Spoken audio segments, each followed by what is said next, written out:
Hi viewers, welcome to Aksha Willows and Crafts. Today let's see Sai Baba, Sai Satcharitra Chapter 8.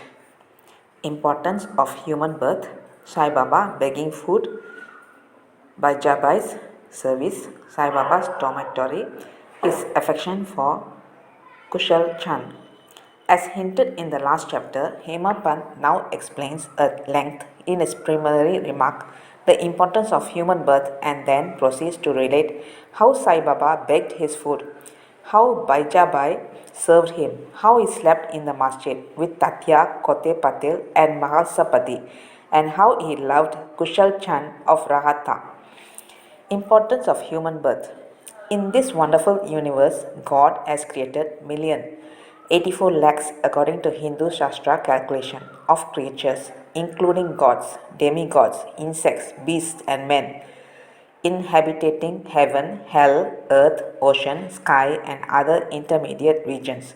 Of these, those creatures or souls whose merit preponderate, go to heaven and live there till they enjoy the fruits of their actions, and when this is done, they are cast down, while those souls whose sins or demerits preponderate go down to hell and suffer the consequences of their misdeeds for as long as they deserve it. When their merits and demerits balance each other, they are born on earth as human beings and are given a chance to work out their salvation. Ultimately, when their merits and demerits both are worked out completely, they get their deliverance and become free. To put the matter in a nutshell, souls get their birth or transmigration according to their deeds and evolvement. Special value of the human body. As we all know, four things are common to all creatures, viz. Food, sleep, fear, and sexual union.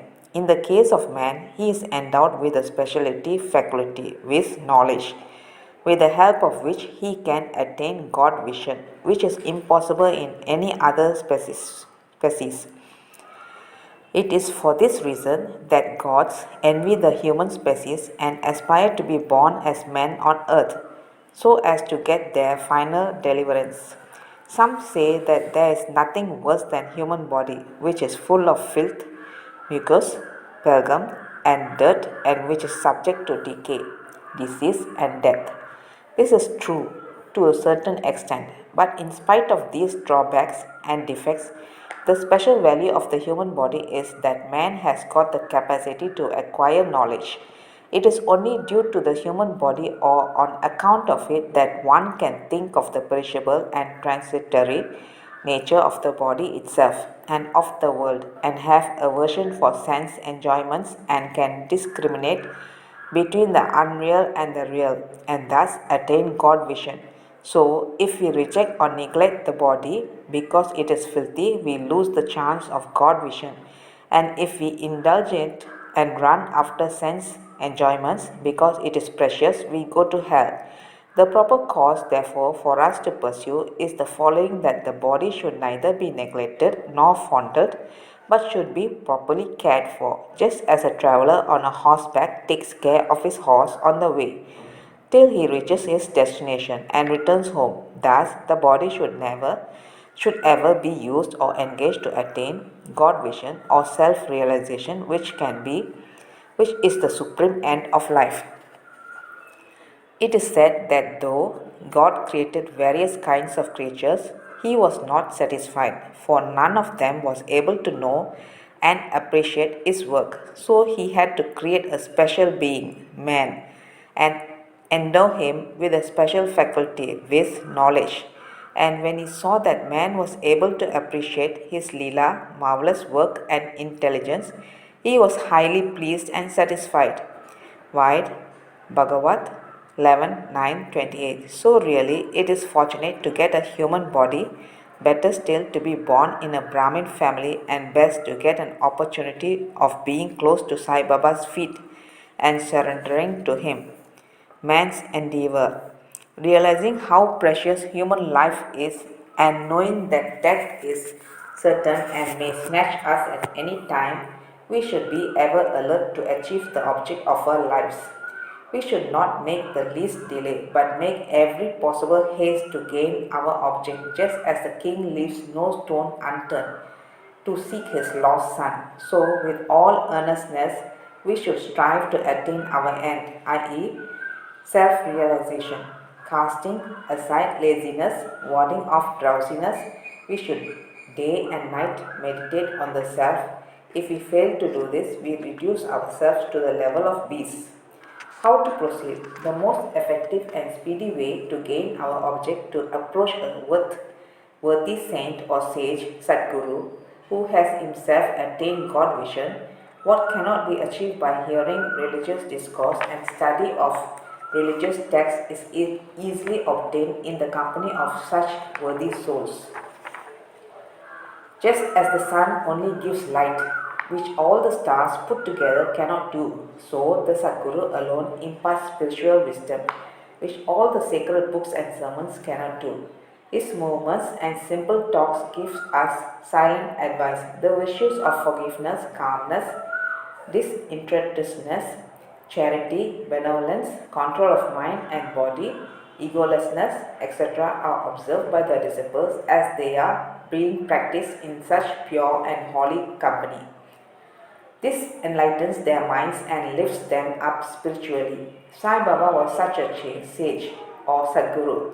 Though he acted as a fakir, mendicant, he was always engrossed in self. He always loved all beings in whom he saw God or divinity.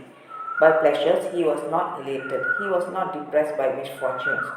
A king and a pauper were the same to him. He whose glance would turn a beggar into a king used to go begging food from door to door in Sridi, and let us now see how he did it. Baba begging food.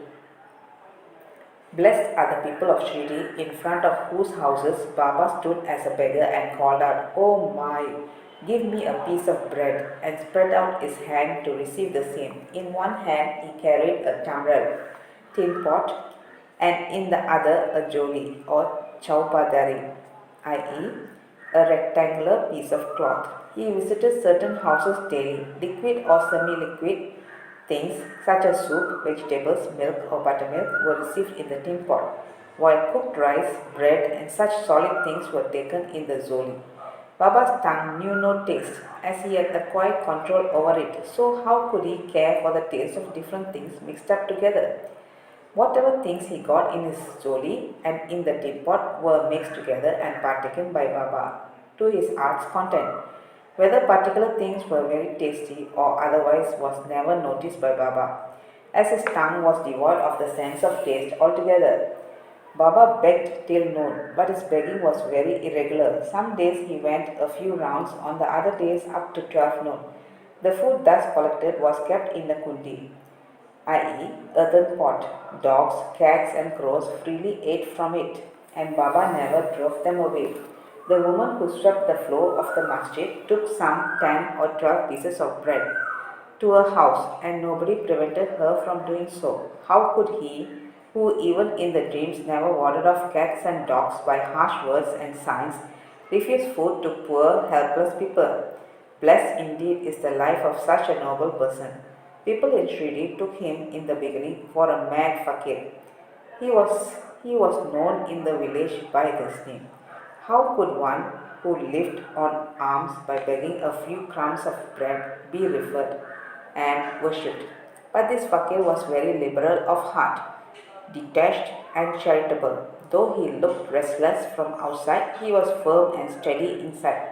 His way was indestructible. Still, in that small village, there were a few kind and blessed people who recognized and regarded him as a great soul. One such person's account is given below. Bajabai's brilliant service. Tatyakoti's mother, Baijabai, used to go to the woods every afternoon with a basket on her head containing breads and vegetables. She roamed in the jungle's course about 3 miles after course, trampling bushes and shrubs in search of mad fakir, and after finding him, fell at his feet.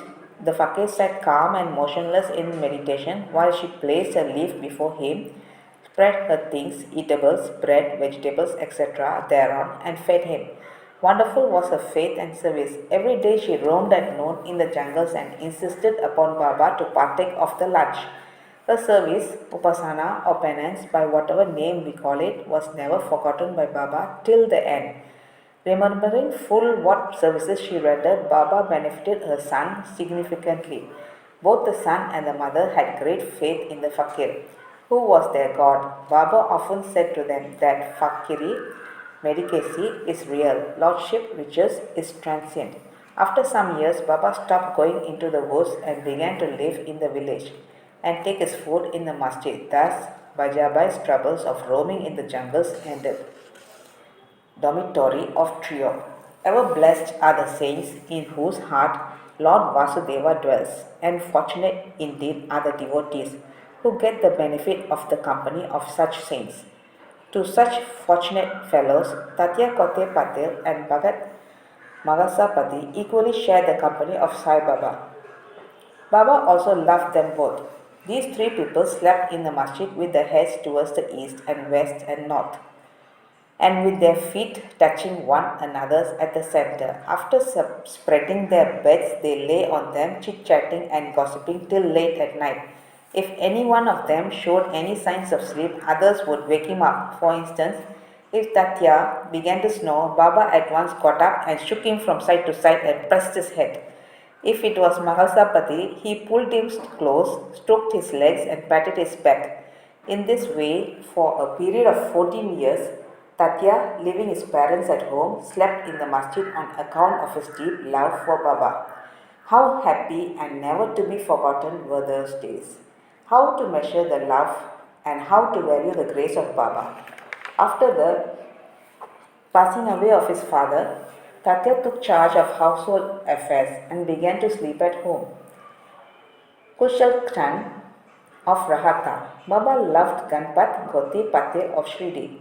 He loved Chandra Banshet Marwadi of Rahata equally. After the demise of this Shet, Baba loved his nephew Kushal Chand equally or perhaps more, and looked after his welfare day and night, sometimes in a bullock cart, at other times in a tonga. With intimate devotees, Baba went to Rahata. People of that village would come out with band and music and receive Baba at the gate of the village and prostrate before him. Then he was taken into the village with great honor and ceremony. Kulshan Khan took Baba to his house, seated him on the comfortable seat and gave him good meal. Then they talked freely and merrily for some time, after which Baba returned to Shridi, giving delight and blessings to all.